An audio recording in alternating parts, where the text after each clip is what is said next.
Hello friends, आज मैं आपको वेयर द ट्रूथ लाइज ये 2005 की एक मर्डर मिस्ट्री मूवी एक्सप्लेन करने वाला हूँ। रिपोर्टर एक बुक के लिए इन्वेस्टिगेशन कर रही है और सारी चीजें बाहर निकल रही है। यही इस मूवी की स्टोरी लाइन है। वीडियो स्टार्ट करने से पहले मैं आप सबसे एक रिक्वेस्ट करना चाहता हूँ, अगर आपको वीडियो अच्छी लगती है तो प्लीज इस वीडियो को लाइक और कमेंट जरूर कर दीजिएगा। इससे चैनल को बहुत सपोर्ट मिलता है। अब बिना किसी देरी के मूवी को एक्सप्लेन करना स्टार्ट करते हैं। मूवी के फर्स्ट सीन में ही हम टीवी के दो एंकर्स देखते हैं। एक का नाम है लैनी और दूसरे का नाम है विंस। ये दोनों एज ए डियो ही काम करते हैं। लैनी कुछ फनी करता है और उसे जस्टिफाई करने का काम विंस करता है। इसी तरीके से इनका एक्ट चलता है। इन दोनों का कॉम्बिनेशन बहुत ही परफेक्ट है। फर्स्ट सीन में हम देखते हैं कि एक बड़ी सी चैरिटी के लिए इन दोनों ने टीवी इवेंट रखा है। बहुत दिनों तक ये चल रहा था तो कंटिन्यूसली वहाँ एंकरिंग कर रहे थे। इन्होंने थोड़ा भी ब्रेक नहीं लिया है। इसके बाद डायरेक्टली इनके ही होटल रूम में हमें एक बॉडी दिखती है। जिसकी बॉडी थी उसका नाम था मॉरिन। अब मॉरिन का मर्डर किसने किया था, यही इस मूवी की मिस्ट्री है। इसके बाद मूवी में बहुत सारा टाइम गुजर चुका है। फर्स्ट सीन जो हमने देखा था इसमें विंस और लैनी ये दोनों यंग थे। इन दोनों ने अलग अलग करियर पाथ चूज किए और अब ये अपने 50s में है। इसके बाद हमारा और एक मेन कैरेक्टर जिसका नाम है कैरन, ये विंस के साथ एक कैफे में आई हुई हम देखते हैं। कैरन एक जर्नलिस्ट है और वो विंस को मना रही है कि उसे बुक लिखनी चाहिए। कैरन को पब्लिशर से उसे $1 मिलियन ऑफर करने के लिए बताया गया है। अब बहुत सालों पहले क्या हुआ था, मॉरिन की बॉडी विंस और लैनी के रूम में थी। तब वहाँ क्या हुआ था, ये सब चीजें कैरन चाहती है कि विंस अपने बुक में लिखे। वो विंस को कहती है कि तुम्हें सिर्फ उस दिन के बारे में फैक्ट्स बताने हैं। मैं सब कुछ जैसा होगा वैसा ही लिख डालूंगी, फिर लोग अपना कंक्लूजन निकाल सकते हैं। लैनी और विंस अब एक दूसरे के साथ काम नहीं करते। इसका पीछे का रीजन भी उसे चाहिए। विंस का करियर पहले जैसा नहीं रहा, उसे भी पैसों की जरूरत है, तो इसके लिए वो इस डील के लिए मान जाता है। अब हमें मूवी में पता चलता है कि जिस तरह से विंस अपना बुक लिख रहा है उसी तरह से लैनी ने भी अपना बुक लिखना स्टार्ट किया है। लैनी के पॉइंट ऑफ व्यू से अब स्टोरी आगे बढ़ती है। लैनी की राइटिंग अनसेंसर्ड है। वो जैसा था वैसा ही सब कुछ बताता है। वो कहता है कि जब हमने चैरिटी के लिए इवेंट किया था वहां पर एक छोटी पोलियो की लड़की भी आई थी। उसे लाना उसकी पब्लिसिस्ट का आइडिया था। बिजनेस पॉइंट ऑफ व्यू से यह अच्छा हो सकता है ऐसा उसे लगा था। रात में उसकी पब्लिसिस्ट के साथ ही वो इंटीमेट हो गया। उन्होंने जब रूम सर्विस मंगवाई तब वो कार्ड लेकर मॉरिन आई। मॉरिन वही लड़की है जिसकी डेथ बाथटब में हुई थी। मॉरिन भी लैनी की बहुत बड़ी फैन थी। वो कॉलेज में जर्नलिज्म पढ़ रही थी तो इसीलिए उसे लैनी का इंटरव्यू चाहिए था। लैनी के पब्लिसिस्ट ने उसे मना कर दिया, पर फिर भी लैनी एक पेपर पर नोट लिख देता है। उसे बाद में आने के लिए कहता है। अब लैनी के पॉइंट ऑफ व्यू से जो भी सब चल रहा था ये सब चीजें कैरन को उसके लॉयर पढ़ने के लिए देते हैं। जैसे हमें पता है कि कैरन विंस के लिए बुक लिख रही थी तो उसे डीमोटिवेट करने के लिए ये सब वो करते हैं। लैनी अपनी स्टोरी आगे बढ़ाता है। वो कहता है मुझे जो भी लड़की चाहिए थी वो मुझे मिल जाती थी।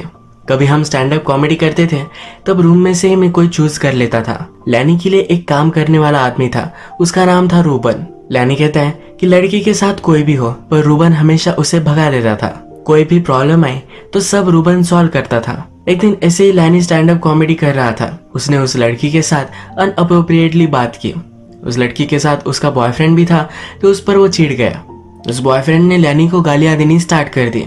लैनी ने फर्स्टली इसे जरा सीरियसली नहीं लिया। लैनी जू था तो उस बॉयफ्रेंड ने उसको जू पर भी गाली दी। लैनी इस पर बहुत ही चिढ़ गया था पर विंस ने उसे कंट्रोल करने के लिए कहा। विंस उस लड़की के बॉयफ्रेंड को बाहर लेकर गया। प्राइवेट जगह पर ले जाकर उसे बहुत मारा। यहाँ पर हम देख सकते हैं कि विंस और लैनी इन दोनों की फ्रेंडशिप बहुत ही स्ट्रांग है। इसके बाद हमें फिर से कैरन का प्रेजेंट दिखाया जाता है।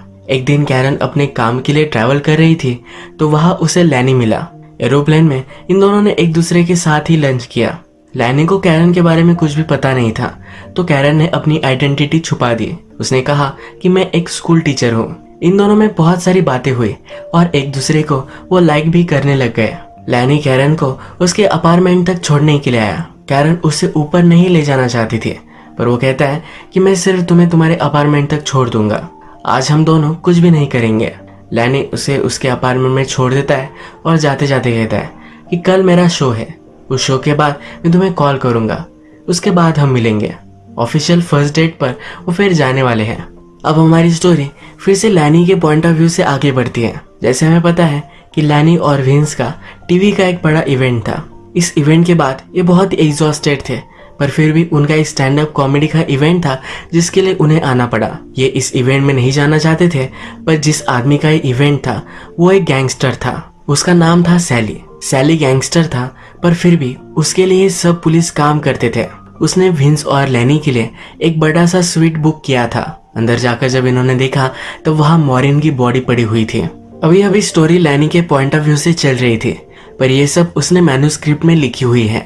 यही मैन्युस्क्रिप्ट लैनी के लॉयर कैरन को भेजते हैं। वो उसे डीमोटिवेट करना चाहते हैं। टीवी इवेंट के बाद रात में क्या हुआ था अब हमें इस मैन्युस्क्रिप्ट से पता चलता है। लैनी कहता है कि सब काम कर वो एग्जॉस्ट हो जाता था। थोड़ा सा रिलैक्स होने के लिए ये दोनों गोलियां लेते थे। टीवी इवेंट खत्म कर जब वे दोनों अपने रूम में आए तब गैंगस्टर ने उनके लिए बहुत सारे गिफ्ट भिजवाए थे। इसमें लॉबस्टर्स, कुछ फ्रूट्स दिख रहे थे। ये उसके लिए स्टैंड अप कॉमेडी का एक इवेंट करने वाले हैं, इसलिए उन्हें गिफ्ट देता है। फिर लैनी कहता है कि उस रात मैंने मॉरिन को कॉल किया। मॉरिन के साथ उसने एक प्रोस्टिट्यूट को भी मंगवाया। लैनी और विंस इनके साथ फिर इंटीमेट हो गए। ये सीन यही खत्म होता है। कैरन को अभी भी ये सब बिलीव नहीं होता, क्योंकि हमेशा लैनी बहुत ही एक अच्छा आदमी है ये वो बिलीव करती थी। लैनी की स्टोरी में उसने कहा है कि उसने प्रोस्टिट्यूट मंगवाई थी, पर वैसा कुछ भी नहीं था। उस रात उनके रूम में सिर्फ मॉरिन आई हुई थी। सुबह होने पर लैनी कैरन को कॉल करता है। ये डिनर के लिए एक चाइनीज रेस्टोरेंट में आते हैं। इस डेट पर कैरन लैनी से कहती है कि मैं हमेशा से पब्लिशिंग में काम करना चाहती थी। वो लैनी को सजेस्ट करती है कि तुम्हें भी बुक लिखनी चाहिए। लैनी कहता है कि मैं मरने के बाद ये पॉसिबल है, और लिटरली, क्योंकि अगर उसने अभी ये बुक लिखी तो बहुत सारे लोगों को वो अपसेट करेगा। वो अपने दिल की बात उसे कहता है कि जब तुम एक बुरे आदमी हो और तुम्हें प्रिटेंड करना पड़े कि तुम अच्छे हो तो यह बहुत ही डिफिकल्ट होता है। लोगों के बारे में, बाकी सब चीज़ों के बारे में वो जिस तरह से फील करता है, अगर उसने उसी तरीके से बुक में लिख डाला तो बहुत लोगों को वो हर्ट करेगा। शेफ को लैनी ने कहा था कि जो भी स्पेशल हो वो सब लेकर आओ। इस डिनर में लॉबस्टर भी है। वो चिढ़कर शेफ से कहता है कि इतनी बार मैं तुम्हारे यहाँ आया हूँ, कभी भी मैंने लॉबस्टर ऑर्डर नहीं किया, तुम क्यों ये लेकर आए हो। इसके बाद लैनी अपने आप को कंट्रोल करता है और ये सही से बातें करते हैं। इसके बाद ये दोनों रात में इंटीमेट हो जाते हैं। नेक्स्ट डे कैरन को उसके पब्लिशिंग हाउस में बुलाया जाता है। वो उसे कहते हैं कि विंस को उसके बुक के लिए तुम अलग अलग क्वेश्चन पूछने वाली हो। मॉरिन के साथ क्या हुआ था ये इन्फॉर्मेशन बहुत ही इंपॉर्टेंट है, तो ये कैरन को किसी भी हालत में लानी है, क्योंकि ये पब्लिशिंग कंपनी विंस को $1 मिलियन पे कर रही है। ये इनके लिए बहुत ही इंपॉर्टेंट है। कैरन अब और भी इन्वेस्टिगेशन करने के लिए मॉरिन की मदर के पास पहुंचती है। मॉरिन के जाने के बाद उसके पेरेंट्स का बहुत ही बुरा हाल हो चुका था। फादर की डेथ 6 ईयर पहले ही हो चुकी है। मदर कैरन को बाहर लेकर आती है। वो कहती है मॉरिन के फादर ने उसकी अस्थियां लेकर यहाँ एक पेड़ लगाया था। इस पेड़ को देखकर हमेशा उसे मॉरिन की याद आती है। कैरन मदर से पूछती है कि विंस से मैं बहुत सारे क्वेश्चन पूछने वाली हूँ, अगर आपको कोई क्वेश्चन पूछना है तो मेरे थ्रू आप पूछ सकते हो। मदर कुछ भी क्वेश्चन नहीं पूछती है। इसके बाद कैरन जिस दिन मॉरिन की बॉडी मिली थी उस क्राइम सीन पर जो पुलिस ऑफिसर था उसे मिलने के लिए आती है। जो स्टोरी उन्होंने न्यूज़पेपर वगैरह में बताई थी यही स्टोरी फिर से पुलिस ऑफिसर उसे बताता है। कैरन के फोर्स करने के बाद वो कहता है कि मॉरिन के बॉडी पर मार्क्स थे। ये मार्क किस वजह से थे ये किसी को भी पता नहीं चला। बाद में कैरन ने इस पर बहुत सोचा।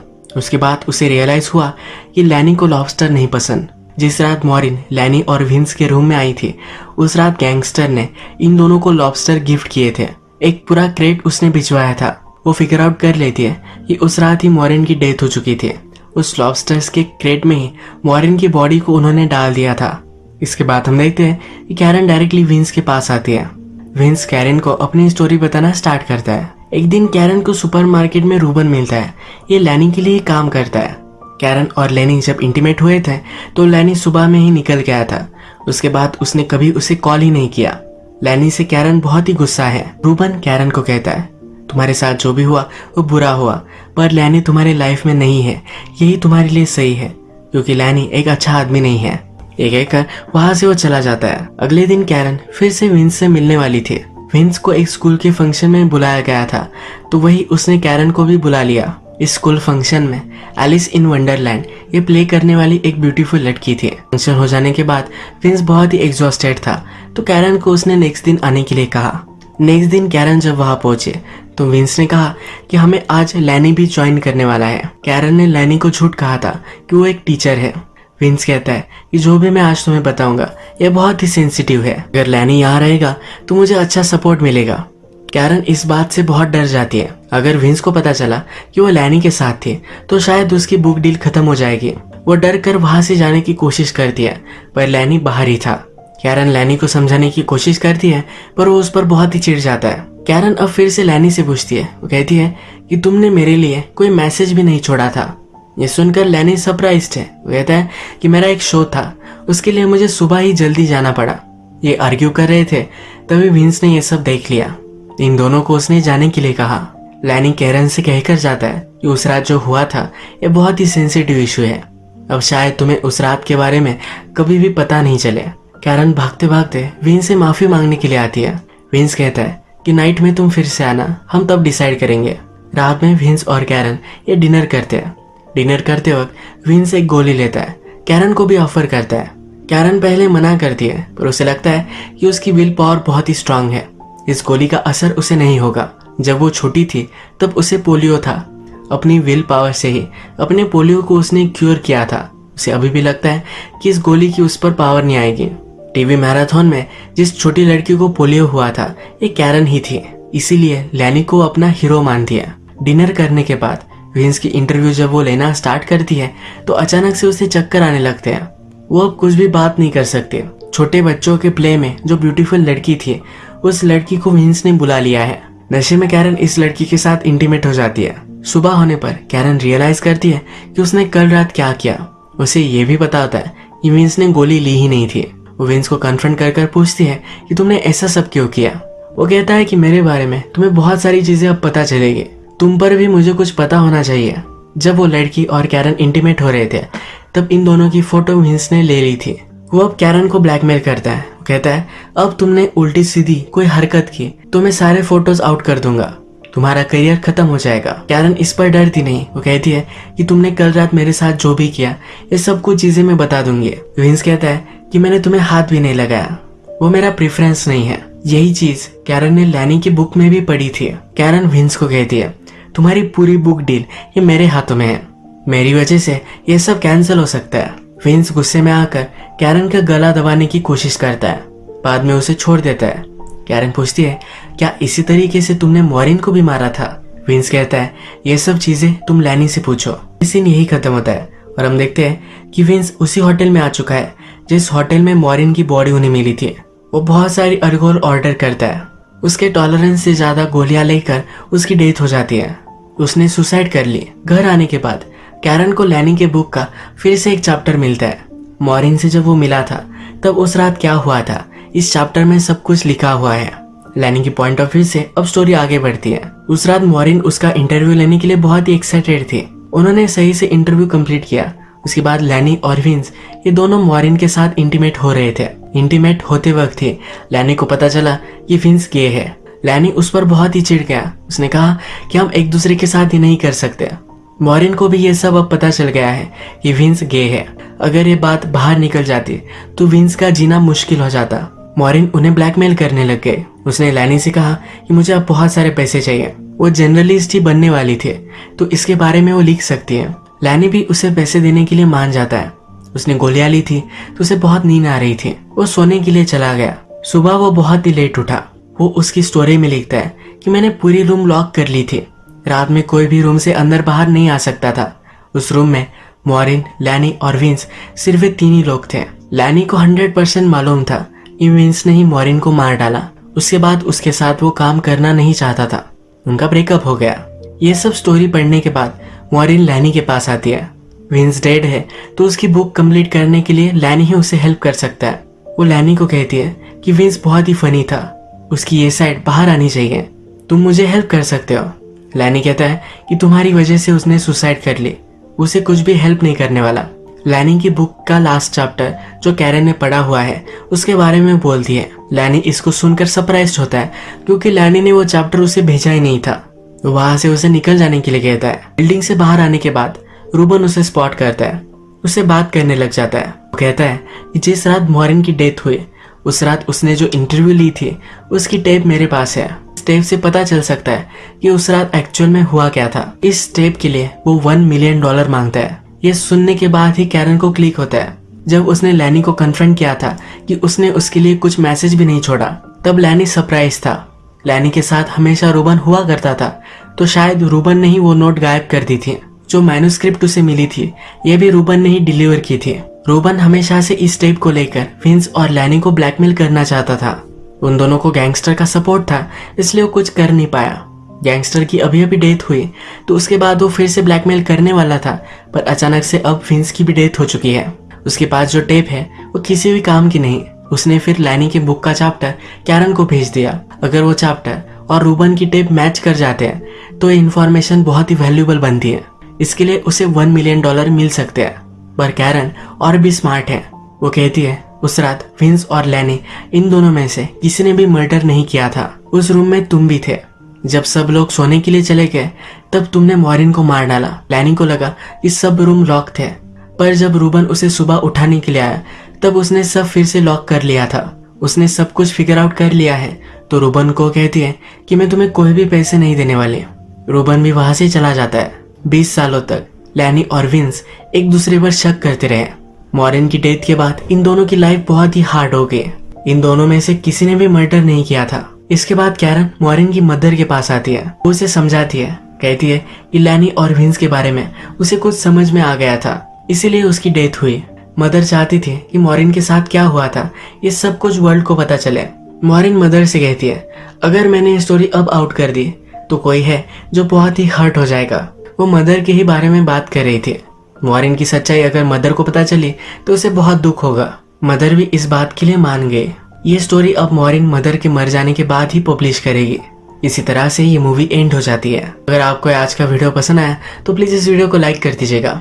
मैं बहुत सारी मूवीज लेकर आता रहता हूँ, तो प्लीज इस चैनल को सब्सक्राइब कर दीजिए और बेल नोटिफिकेशन आइकॉन दबाने में मत भूलिए। हम फिर से मिलेंगे और एक नई मूवी के साथ। तब तक के लिए थैंक यू और आप अपने आप का ख्याल रखिए।